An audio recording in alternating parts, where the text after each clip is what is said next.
Recording. Right, so this is my presentation on labour regulation.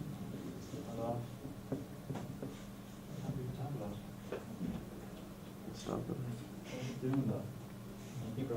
Right, so anyway, these are just some of the things I'm going to be talking about in the presentation. So we've got pay, health and safety, parental and sick leave, benefits, work practices, standards of work. But first of all, I'm just going to talk about some of the differences that you would experience working in a public company and a private company. So in a public company, progression is done through seniority, so whoever's been there the longest is going to be rising up to those positions. Whereas if you're in a private company, if you're really good at your job, you will be promoted ahead of other people who could have been there for 4 years. But then the flip side of that would be, if you're not very good at your job in a private company, they'll just get rid of you. Whereas in a public company, you could, it's a lot harder to fire you.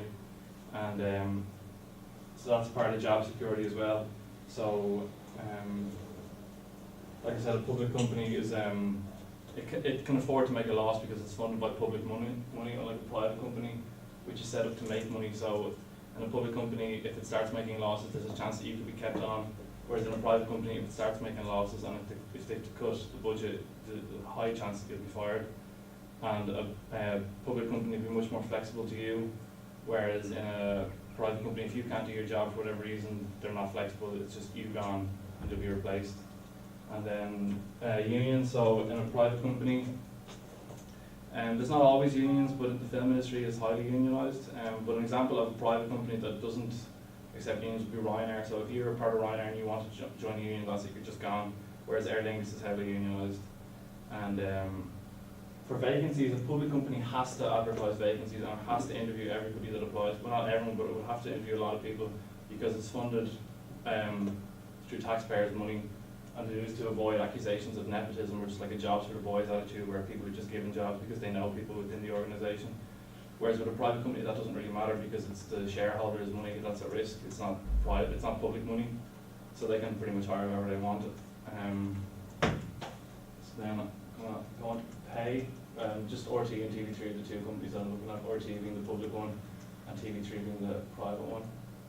So for pay rates, I was actually out in a shoot with Kieran Town, who's worked on stuff for RT and TV3, and he just told me general rates for a camera operator with RT.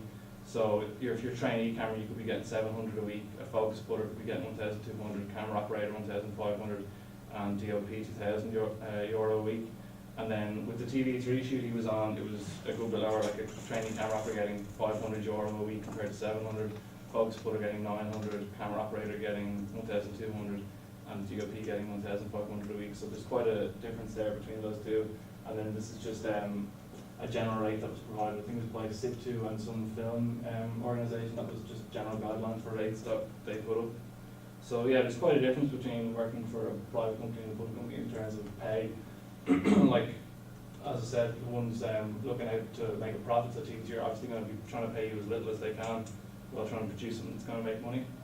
So then sick pay, it's not an entitlement, it's decided by the employer when you're drafting up your contract. But in the case of an injury, of an accident in the workplace, you can apply for injury benefit, but if you're already getting sick pay, you will have to pay your injury benefit to your employer. So status of work, this is just from, actually I don't know what it's from now. But so yeah, it's your average working hours a week, so you get 48 hours average working hours a week. That means that you don't have to, it doesn't have to be 48 hours. Like you could work more, but on average, you should be working 48 hours a week. Or not should be, but that should be your average maximum.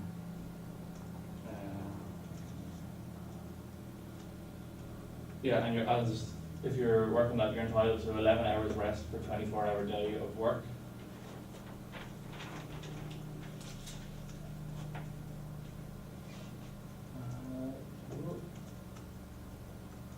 Yeah, so for health and safety, it's set by the government, so there's not really much difference between what a private company and a public company could do in terms of health and safety, but obviously there's your employer's duties to look after you and your duties as an employee to not put yourself at risk or put other people at risk for that matter.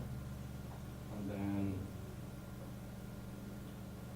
then paternal leave, it's covered under the Parental Act of 1998 that allows you to take leave, but you're not entitled to pay for it.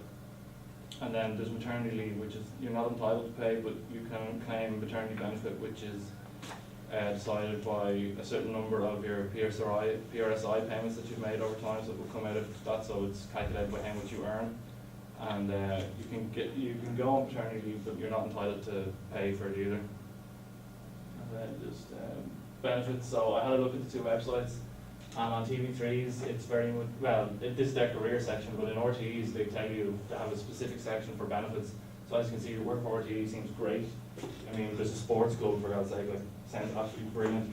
And then on the TV3 website, it's not about what they can do for you, it's what you can do for them. So it's your duties, your knowledge, your skills required. So one seems to be, in terms of benefits, it seems to be much, much better.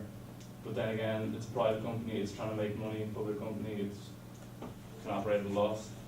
That's my presentation.